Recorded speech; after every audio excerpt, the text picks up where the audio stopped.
खैबर शहर में ज़ैन आटा चक्की फ्लोर मिल मां लखें रुपयनि जी चोरी जी वारदात। नेशनल हाईवे खैबर शहर में क़ाइम ज़ैन आटा चक्की फ्लोर मिल मां रात देर सां अणॼातल चोर फ्लोर मिल जो दरवाज़ो टोड़े लखें रुपयनि जो सामान चोरी करे फरार थी विया।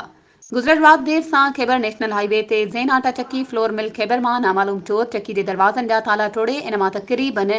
200 बोरियूं कणक जे अन जूं हिकु अदद 125 मोटरसाइकिल ऐं 20,000 रुपया कैश चोरी करे विया। उन मौके ते ज़ैन आटा चक्की फ्लोर मिल जे मालिक गुलाम रसूल सेतो मीडिया खे ॿुधायो त राति देर सां ऊंदाहीअ में अणॼातल चोर मुंहिंजे फ्लोर मिल जा ताला ऐं दरवाज़ा टोड़े इन में मौजूदु 20 खां वधीक कणक जूं बोरियूं 125 मोटरसाइकिल ऐं कैश 20,000 रुपया रक़म पिणु आसानी चोरी करे फरार थी विया आहिनि। हुन चयो त हिकु पासे खेबरानी थाणो आहे त ॿिए तरफ़ वरी नेशनल हाईवे आहे, जिते ही हेॾी वॾी वारदात दीदा दिलेरी सां थी आहे। आटा चक्की फ्लोर मिल मालिक